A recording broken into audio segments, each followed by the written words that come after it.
Cada vez que Hacienda dispara una de sus campañas con carácter recurrente, cada X años, porque las arcas del Estado, normalmente por un contexto de crisis, no solamente en España, sino internacional, pues empiezan a tener telarañas, y digo, Hacienda, el fisco, necesita, y el Estado en último término, bases imponibles, pues un servidor de ustedes, que esto lo tiene por castigo, pues se empieza a fijar, ¿no? Y ya hace muchos años que yo me iba fijando cuando, ahora esto pues puede sonar un poco más manido, ¿no? Pero muchos años, bastantes años, cuando casi nadie o había reparado en ello o hablaba de ello, un servidor de ustedes se empezaba a fijar, pues por ejemplo los flyers que te dejan en los coches, cuando tienes 3 días el coche aparcado en la calle, pues prácticamente tenías ahí que pasar la escoba y barrerlos todos con anuncios de señoritas, de moral distraída, como decían antes durante el franquismo, y yo decía, claro, todo esto es dinero negro. Todo esto es dinero negro, anda que si esto pudiera ser susceptible de ser grabado por Hacienda, ¡buah!, le pegaban un petardazo al alza a las arcas públicas de 3 pares de narices. Bueno, pues ayer, con mucha satisfacción, pude leer una información extraordinaria de mi amiga Carmen Obregón en The Objective, que apuntaba, no tanto por el lado fiscal, sino en general por lo que tiene que ver con el crecimiento del PIB, del Producto Interior Bruto, y además en un año clave, cual fue el año, en teoría, porque hemos tardado mucho más tiempo en salir, y de hecho de no pocas cuestiones todavía somos deudores de aquello y tardaremos en recuperarnos. El año posterior, el primer ejercicio, 2021, después de la gran tragedia sanitaria que todos vivimos, pues desvelaba en The Objective Carmen Obregón que el Producto Interior Bruto de España, y esto lo acaba de reconocer, o lo ha reconocido el propio INE, el propio Instituto Nacional de Estadística, se ha visto hinchado, inflado, empujado al alza por 2 negocios que, claro, generan un dineral como no se pueden ustedes imaginar. ¿Cuáles son? Pues hombre, uno del que les acabo de hablar, voy a evitar citar mucho porque estamos en YouTube y no quiero que nos peguen un tal, y otro, pues el tráfico de sustancias. Doña Carmen Obregón, muy buenos días y bienvenida a Generación Euro, que es su casa. ¿Cómo estás? ¿Qué tal? Muy buenos días. Bueno, oye, vamos a intentar ser delicados con las palabras porque resulta que estamos en YouTube, que anoche no caía yo en esta cuestión, pero no importa porque todo el mundo nos ha entendido. Tanto el tráfico de sustancias como la compañía de señoritas de moral distraída, aunque bueno, pueden ser también señoritos, para las señoras o para los que no sean heterosexuales, pues puede ser compañía de todo tipo, hincharon, Carmen, al alza el PIB de 2021, y esto lo ha reconocido el INE. ¿Esto cómo es? Bueno, pues esto viene de una pregunta que nosotros hacemos a través del portal de transparencia. Queremos saber a qué se deben los cambios metodológicos que sabes que ha introducido la nueva presidenta que rige el Instituto Nacional de Estadística, una vez que el señor Rodríguez Pos se tuvo que ir porque no compartía las exigencias del Ministerio de Economía, entonces de la ministra Calviño, para que los cálculos del PIB, pues oye, que lucieran un poco más, ¿no? Entonces, bueno, nosotros hacemos esta pregunta y ¿cuál es nuestra sorpresa? Que nos contestan con una carta bastante extensa, firmada por un técnico del Instituto Nacional de Estadística, ya te digo yo que eso no pasó por manos de ningún gabinete de comunicación, especificándonos pues una cantidad de datos agregados de cómo se ha ido subiendo o repuntando al alza el PIB desde 2021 hasta ahora, pero especialmente el de 2021, porque, claro, es un año clave, es después de la pandemia. Bueno, estamos en plena pandemia, pero hay que pensar que hemos superado la pandemia antes de lo que se nos decía, ¿no? ¿Cuál es nuestra sorpresa? Que ese incremento del 1,1%, bueno, pues como te digo, hay distintos agregados, entre ellos el más importante sin duda es el crecimiento de la población, el censo de población, que hace que de alguna manera crezca la economía española. Eso no quiere decir que haya más empleo, sino que hay un empleo que se reparte entre más personas, pero evidentemente hay más personas y eso al final afecta al PIB. Y luego hay un agregado que es llamativo porque es un agregado que formaba parte de la estadística del INE hace años cuando gobernaba el Partido Popular y que luego el Partido Socialista convenientemente lo quitó porque le parecía una aberración. Esto es curioso.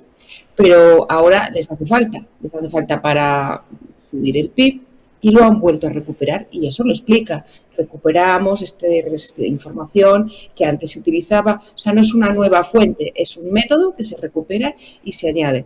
Son 600 millones de euros, tú dirás, es mucho, poco. Hombre, pues si del crecimiento total de ese año que se le ha añadido, se le ha inyectado 12.000 millones más, 600 vienen de la economía ilegal, que como bien especifica el documento es prostitución, contrabando, drogas y propinas, no hay que esconderse en lo que sea YouTube, habla de prostitución.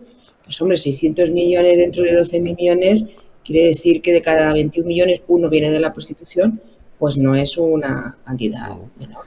Me llama la atención, propinas también. Bueno, venimos de una campaña electoral en los Estados Unidos donde Biden, o los demócratas, Kamala Harris en este caso, querían gravar las propinas. Es sabido que en Estados Unidos la propina está mucho más, digamos, institucionalizada que en España, pero de todas formas, a mí esto siempre me ha resultado una cosa tremendamente peculiar.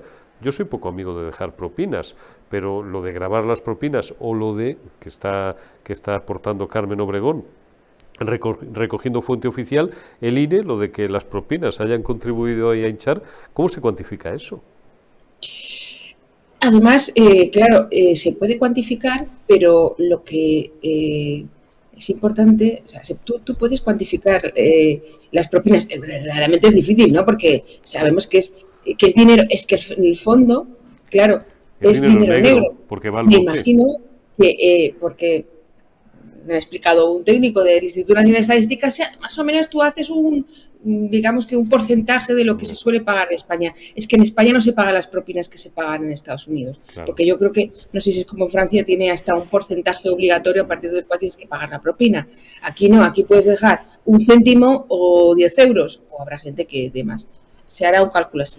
Pero lo importante de todo esto es que, fíjate, la prostitución, que es una cosa que se quiere cargar el Partido Socialista, pero claro, se lo quiso cargar. ¿Tú recuerdas que en mayo el Partido Socialista presentó una proposición de ley, entonces se llevó una torta y no la aprobó absolutamente nadie, ni por parte de la izquierda ni por parte de la derecha, porque finalmente iba contra el proxeneta, pero no se ayudaba a lo que quieres ayudar, que es a la prostituta, para que no esté tirada en la calle o para que por lo menos tenga un reconocimiento de la seguridad social. Esa propuesta ahora la quieren elevar al próximo congreso que van a tener los socialistas este fin de semana, ¿no? Donde yo no sé cómo va a repartir Pedro Sánchez los cargos o si él va a seguir siendo secretario general, no sé qué va a pasar, pero la prostitución es un tema a mollar dentro de esa convención. A mí me parece curioso que, de verdad, este tema que lo tenía el Partido Popular, lo utilizó en su contabilidad, el Partido Socialista inmediatamente lo quitó y ahora como le viene bien porque lo necesita, porque tiene que hacer crecer ese PIB, porque claro, no nos olvidemos de una cosa, el crecimiento del PIB no es fortuito, es que el crecimiento del PIB hace que se reduzca aparentemente la deuda, el déficit público y las cuentas te cuadren a la hora de justificarte ante la Comisión Europea. Con lo cual es una labor de filigrana lo que se ha hecho con el INE desde el 21 hasta el 24, ajustando. Es verdad que siempre hay unos ajustes y es cierto que cada 5 años se introducen siempre nuevos métodos, nuevas fuentes, pero es que lo de España ha sido tremendo. O sea, 1,1 solamente en 2021 no es ninguna tontería. Es decir, hago una palabra inconveniente, no es ninguna tontería.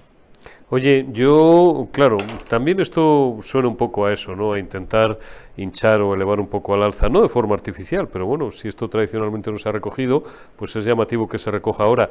Digo yo que el Instituto Nacional de Estadística podría recoger también todo el dinero que se nos va, ejercicio tras ejercicio, en corrupción. Tengo yo para mí, pero mira, esto son ya dentro de mis curiosidades, que yo soy un tipo muy excéntrico, para mis... Pues eso, mis curiosidades acerca de acumulación de datos de carácter privado, tiene que haber algún Estado y más de uno, que recoja hasta la corrupción en su contabilidad nacional o en algún tipo de registro oficial, etcétera, etcétera. Creo que había un registro por ahí, tú sabes más que yo de esto sin ninguna duda, donde se medía igual que hay registros del índice de pobreza o del índice de bienestar, el índice de corrupción. Yo recuerdo algunos países de la antigua órbita soviética, hasta hace unos años, que salían siempre en el top de los estados más corruptos del mundo. En Hispanoamérica, pues es sabido México, países como Colombia tradicionalmente o tal, ¿no? Si el INE se dedicara a contabilizar toda la pasta que se nos va ejercicio tras ejercicio en corrupción, claro, sería la leche. Ahí sí que subíamos el PIB una brutalidad. Lo digo porque estoy leyendo ahora mismo la portada de vuestro diario, de The Objective, y es que, claro, hay un montón de titulares. Por ejemplo, el gobierno ha dado ya 1,7 millones a la ONG que amadrina Gómez para la España vacía. Gracias por lo de vacía y no vaciada. Y un abrazo al gran Sergio del Molino. Esto es una polémica vieja, no voy a entrar en eso. Para la España vacía, 1,7 millones. No sé, 2 millones de euros, según la contabilidad que publicaba también hace unas horas en Trambas Aguas en el debate y que reconoció el propio Aldama para Ábalos, 250.000 pavos para Coldo, para una casa, otros 100.000, según se dice, para él, que si 15.000 euros para Santos Cerdán. Joder, si empezamos a sumar, Carmen, tacita, como decía Carmen Maura, sería la leche. Sí, es verdad, la gran Carmen Maura. Vamos a ver, ¿y cómo medimos la corrupción? Porque claro, supongo que cada país tendrá sus propios parámetros, pero nosotros ¿cómo medimos la corrupción si nos están diciendo que el dinero que se le ha dado a la mujer del presidente del gobierno es un dinero legal? Claro, es que esto es destacable porque una de las grandes cosas que hay que medir, o por lo menos lo que nos pide la Comisión Europea, pero que nosotros siempre nos olvidamos, es la eficiencia del gasto público. Aquí se gasta mucho dinero en muchas chorradas. Mira, ayer hablaba con un compañero mío, con Fernando Tadeo, que estaba haciendo una noticia sobre el banco de correos y claro, viendo la estadística del uso que se va a dar a estos servicios, pues francamente uno tiene que plantearse si eso es eficiencia de gasto público, porque si es para adorno o para ponerse una medalla de una cosa que luego no funciona. Y aquí ya volvemos con las noticias que tú estabas tratando. Esos fondos europeos, ese dinero que se ha ido de cualquier manera que nadie sabe, o sea, de repente ves la asociación El Hueco se lleva 1,6 millones de euros, pero ¿y en qué se lo ha llevado? Y no es eso, ¿en qué se lo ha llevado? Y lo ha utilizado, y ese dinero, ¿cómo se ve? ¿Cómo se ve luego? ¿Cómo se sabe si realmente eso? Entonces, es muy difícil medir la corrupción. Es muy difícil medir, y máxime cuando nos ponen tantas cortapisas. Mira, te voy a contar. Hablando de transparencia, nosotros estamos detrás de una noticia que queremos seguir rascando, y es sobre esa licencia que dio el gobierno a la sociedad Villafuel, que es la sociedad, esa operadora petrolífera con la que actuaba Aldama. No creas que es tan fácil, ¿eh? Y hablas a transparencia, y es que se supone que tienen la obligación de darte esa información y siempre van desviando de una manera impresionante. Entonces, es difícil rascar el tema de la corrupción, y muy difícil en España porque, desde luego, el gobierno, por lo menos central, no ofrece toda la transparencia del mundo. Pero bueno, para eso están ahí los jueces, ¿no? A ver qué sacamos de todo esto. Claro, oye, antes de despedirte, ¿cómo vamos a cerrar el año de datos macro, tanto en crecimiento como en inflación? ¿Tú qué olisqueas? Aunque es un poquito pronto todavía, porque ahí hay muchas cuestiones que hasta fecha 30 o 31 de enero no conocemos. ¿Tú crees que vamos a estar en torno a ese 2,7% de crecimiento? El Banco de España veo que ha alertado hace también pocas horas acerca de que un contexto internacional desfavorable puede influir también, ¿no? Bueno, pues en una merma o restar potencia a nuestra economía, como no puede ser de otra manera, claro. ¿Tú cómo ves el contexto general, Carmen? Mira, hoy publico un artículo de un fórum que se celebró la semana pasada dedicado a la inversión en Madrid, y con motivo de este fórum de inversiones acudió como representante de la Comisión Europea el eurodiputado y todavía vicepresidente Margaritis Esquinas, que, como bien sabes, es un hombre que habla un español exquisito, ¿no? Sí. Y nos decía, oiga, que ha llegado el tiempo donde hay que acabar con la ingenuidad, porque Europa, su economía no es tan buena, asimismo es muy dependiente, porque desde el punto de vista energético no tiene nada, nos estamos obstinando con el cambio climático en la 2030, porque hay que acabar ya con una serie de cosas que yo creo que habrá que hacerlos con una transición un poco más lenta y más realista. E insistí en eso, en que la economía no va tan bien. Puso excelentemente la economía madrileña, habló de la inversión madrileña y dijo que Madrid es la quinta región más rica de la Unión Europea, subrayando sobre todo el liderazgo de la presidenta de la Comunidad de Madrid. Sí. Pero dicho esto, me preguntas por datos concretos. Bueno, datos concretos yo no puedo dar, no tengo todavía la bola de... Sí, por eso al final te he corregido un poco la pregunta y te he dicho contexto general. ¿Tú crees que más o menos van a salir las cosas como estaba previsto? Yo creo que sí, porque las instituciones, organismos distintos, no creas que el gobierno es el que tiene el dato más alto. Todos han hecho una previsión al alza del PIB, pero es que volvemos a lo de siempre. Es que el PIB de España está muy inflado por el gasto público. Claro. El gasto público a España le sobra por doquier. Y es un gasto público eficiente. Esa es la cuestión. Esa es la cuestión. ¿Qué es lo que estamos dejando? ¿Qué utilización estamos haciendo de los fondos Next Generation? Y ahora tenemos fíjate qué trampilla nos puso el presidente con el tema de la DANA, diciendo, oiga, es que con esto de la DANA en Valencia esto va a afectar al déficit y a la deuda pública. Evidentemente va a afectar, pero ya lo ha dicho el Banco de España, va a afectar en un 0,2, va a ser inapreciable. Lo que hay que hacer es ayudar y convertir esos fondos y pedir fondos de contingencia que no estamos pidiendo y ejecutar bien. O sea, siempre yo creo que el gran problema nuestro es ese, la eficiencia del gasto público y la buena ejecución. ¿Qué más da que sea un 2,7 o un 2,3 si ese 2,7 es en gasto público que no sirve para nada? Está... Es que ese crecimiento, Eurico, es un crecimiento falso, porque al cabo de los años sale y se ve que era un crecimiento inflado. Y yo creo, personalmente, y por los datos que recogemos, que estamos ante un crecimiento inflado, que lo podremos adornar mucho y que podremos decir que somos los número uno en la Unión Europea. Pero, ojo, el dato del paro es el dato al que nosotros nos tenemos que no aferrar, porque eso no me gusta, es el que tenemos que observar, ¿no? Y seguimos siendo líderes en paro en toda la Unión Europea. Está claro, y ese sigue siendo uno de nuestros grandes lastres, o el mayor lastre. Carmen Obregón, compañera en The Objective, cuídate mucho y en fin, nos vemos y nos hablamos dentro de unos días. Te envío un abrazo. Muy bien, un beso. Chao. Gracias, Carmen. Hasta luego. Continuamos en Generación Euro y abrimos ya nuestro espacio semanal, Generación Inmobiliaria.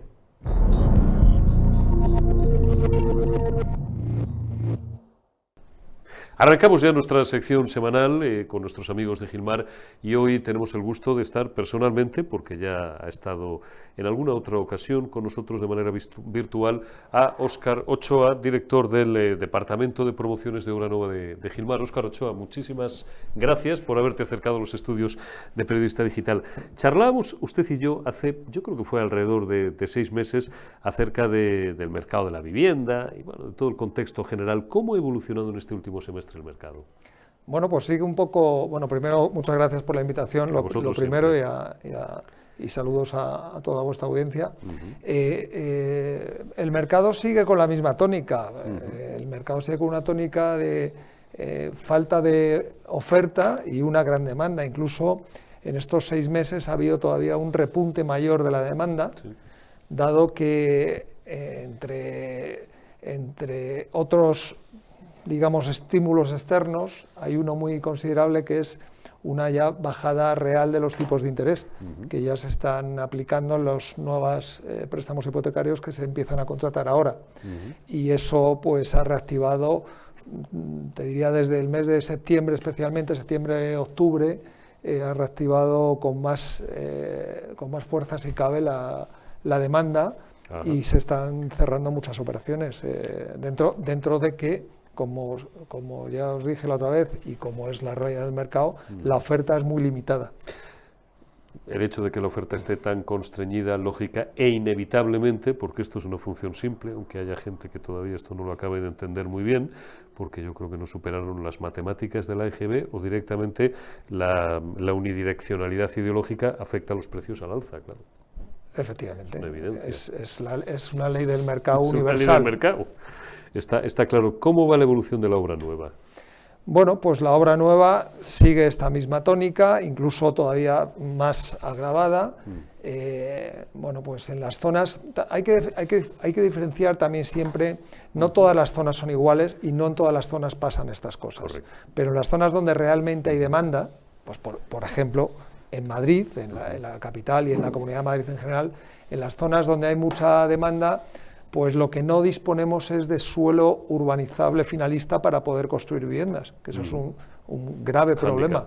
Es un grave problema con el que tenemos que lidiar en el mercado y con el que además nunca, no se va a resolver un problema que realmente existe en la sociedad, que es la necesidad de construir vivienda a un precio asequible, pues para que pueda haber unas viviendas pues en protección, en alquiler, que sean accesibles a un gran número de personas que demandan ese tipo de viviendas. Y eso es complicado porque si no hay suelo urbanizable finalista, pues no se va a poder cumplir esas expectativas. Está claro. Y sin embargo, Óscar, y aquí siempre ensalzamos, claro, pues a quienes son líderes en el sector desde hace 41 años, cuáles son nuestros amigos de Gilmar, todas las semanas os lo recordamos. Aún así digo, a pesar de este contexto, Gilmar está vendiendo. Está vendiendo bastante, sí. Está vendiendo mucho. ¿Qué destacaría usted, pues no sé, atendiendo por ejemplo al rango de precios, tanto por arriba como por abajo?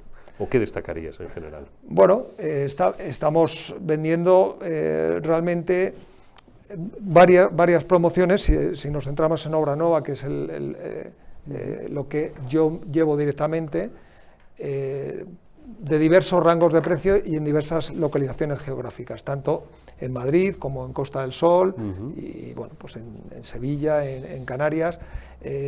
Bueno, pues en Madrid hemos vendido varias promociones de apartamentos bastante céntricos, que lo han comprado, pues digamos, en un porcentaje razonable, más del 50% lo han comprado inversores que buscan, bueno, pues tener un retorno para una posible ayuda a su jubilación y demás, bueno, pues mediante alquiler de esas unidades, y también, bueno, pues que en Madrid, por ejemplo, pues se percibe como la inversión inmobiliaria como un valor refugio al dinero y al ahorro que podemos tener, ¿no? Tradicional, efectivamente. Próximos lanzamientos, perdona, que te... Próximos lanzamientos. Próximos lanzamientos, ¿qué vamos a ver en los próximos meses? Pues mira, estamos muy ilusionados con un nuevo proyecto que vamos a sacar al mercado aquí, bueno, relativamente cerca, aquí en Alcobendas, es una zona con mucha demanda, en la que vamos a sacar 64 viviendas al mercado de 3 dormitorios y a un precio muy, muy competitivo, que yo creo que eso vamos a tener realmente mucho éxito. Entonces, en los próximos, yo espero que 6 semanas salgamos al mercado con ese producto que esperamos estamos seguros que va a tener mucho éxito. Una zona extraordinaria, y a mí particularmente una de las zonas, es verdad que viví allí muchos años, que más me gusta, ¿no? Y muy exclusiva, una zona además absolutamente abierta, pulmón, con un entorno envidiable y probablemente, bueno, pues una zona que seguro que será de las que más se va a revalorizar. ¿Por qué Gilmar, Óscar? ¿Qué os diferencia? ¿Qué les diferencia? ¿Por qué hay que elegir Gilmar a la hora, en este caso, de elegir obra nueva? Bueno, yo te diría que en general en Gilmar yo creo que tiene 2 grandes fortalezas Gilmar. Por un lado, los componentes, todo el equipo humano que hay, que son verdaderos profesionales, que llevan muchos años bueno, pues en este negocio y realmente nuestro mayor leitmotiv es el cliente. O sea, nosotros vivimos por el cliente porque a su vez el cliente es el que nos ofrece luego los retornos. Nosotros estamos muy orgullosos y satisfechos de que cada día clientes que han hecho operaciones con nosotros hace 10, 20, 30 años o 40, pues sus hijos, sus nietos incluso, amigos, familiares, cuando tienen una necesidad inmobiliaria, en muchísimos casos recurren a nosotros. Eso será porque, bueno, pues nos preocupamos porque las cosas, cuando se refiere a una inversión inmobiliaria, sea para comprar o para vender, pues le salgan lo mejor posible, ¿no? Y yo creo que por eso Gilmar, porque somos una empresa que se preocupa por su cliente y que sabemos de lo que hablamos. Problema de acceso a la vivienda, Óscar. Todo el mundo coincidimos en que es uno de los principales problemas que tenemos planteados ahora mismo. De alguien con tu experiencia, con vuestra experiencia, décadas asentados en el sector, día a día trabajando, viendo la evolución del mercado, todo el contexto, es de quien se puede sin duda esperar el análisis más fino y que mejor nos puede orientar. ¿Dónde está el problema? Aunque sean 2 o 3 pinceladas, quizás, por sugerirte alguna posibilidad, debería de implementarse más la colaboración público-privada, no sé. Absolutamente. Esto es un asunto de mucho calado, de un calado profundo, que tiene que trascender de lo que es el puro interés empresarial. Ajá. Y es que efectivamente es necesario el dotar de viviendas accesibles a una gran parte de la población. Eso, en mi opinión, hay siempre varios puntos en los que hay que reforzar para llegar a ello. Uno de ellos sería en las zonas donde hay demanda, no en todas, pero sí en donde hay demanda, poner a disposición más suelo y que el ordenamiento urbanístico de ese suelo sea más rápido. Hoy en día, ordenar un suelo que no esté calificado como finalista, claro, te puedes tardar años y años y años, ¿no? Y eso es algo que depende en gran parte de las administraciones, tanto ayuntamientos, comunidades y finalmente el Estado también, ¿no? Claro. Entonces, digamos que el problema que hay aquí es que los planes para generar vivienda, sobre todo, yo creo que la vivienda asequible debería ser principalmente dotada de vivienda protegida, pero que en mi opinión nunca debería ser en venta. Creo que debería ser siempre en alquiler y de propiedad del Estado, de los ayuntamientos y de la Comunidad de Madrid. Eso sí, gestionada por empresas privadas profesionales, sí, pero de propiedad de titularidad estatal. De titularidad estatal. Eso y que no se hiciera especulación con ella, que sirviera siempre para... No quería yo llegar tan lejos, pero claro, es que eso ha existido siempre, efectivamente. Entonces, eso sería una manera de amortiguar, no sería todo, pero sería una manera de amortiguar. Sí. Otra manera evidente de amortiguar el problema es, bueno, pues si tú pones facilidades a propietarios de viviendas para que no tengan problemas con respecto a, bueno, todo lo que ya sabemos de ocupaciones, impagos, inquiocupas, no sé qué, pues sería mucho más fácil de que un propietario, en vez de tener cerrada su vivienda, pues la ponga en alquiler, y a la vez, y lo que estamos hablando de oferta y demanda, pasaría exactamente al revés, es decir, al haber más oferta en el mercado, tanto de vivienda protegida en alquiler asequible como un entorno jurídico seguro, pues la gente pondría más viviendas al mercado, y eso haría que los precios se contenieran y bajaran. Todo lo contrario de lo que está pasando, que está subiendo tanto en venta como en alquiler, porque los precios del alquiler están subiendo también mucho en las zonas demandadas. Por terminar, Óscar Ochoa, con un buen sabor de boca, porque seguro que nos lo va usted a dejar, perspectivas para 2025, para el próximo ejercicio, que está ya ahí a tiro de piedra, en poco más de un mes, en el mercado de obra nueva. Vale. ¿Qué esperamos? Pues en el mercado de obra nueva residencial, pues en Madrid, en Costa del Sol, que son 2 de las zonas con más demanda que hay, tanto de público nacional como de público extranjero. Eso también tenemos que tenerlo en cuenta, bueno, en Costa del Sol siempre ha habido una gran demanda de público extranjero, pero en Madrid capital es desde los últimos 10 años que cada vez estamos teniendo más demanda de extranjeros que compran vivienda y que perciben Madrid como una gran capital del mundo, como para hacer su residencia aquí, no solamente comprar, sino para tener su residencia aquí. Entonces, bueno, eso sigue muy fuerte. Las pocas cosas que salen a la venta tienen mucha demanda y, por lo tanto, con respecto a las ventas sabemos que va a ir bien, y no hay, por desgracia, perspectiva de que salgan grandes bolsas de suelo como para decir, bueno, aquí va a haber mucha oferta donde poder comprar. La oferta va a seguir siendo restringida, y entonces, bueno, pues tenemos que acostumbrarnos a que probablemente vamos a vivir durante mucho tiempo en un entorno así, en el que en la obra nueva especialmente tengamos poca oferta y más demanda. Bueno, pues eso es lo que nos espera para 2025 y así os lo hemos contado. Óscar Ochoa, director de promociones de Euronodo de Gilmar. Muchísimas gracias, gracias a ti, por haberse acercado a Periodista Digital. Gracias también a todos vosotros. Nos vayáis dentro de unos minutos, Formato Político, La Retaguardia, y mañana más y mejor en Generación Euro.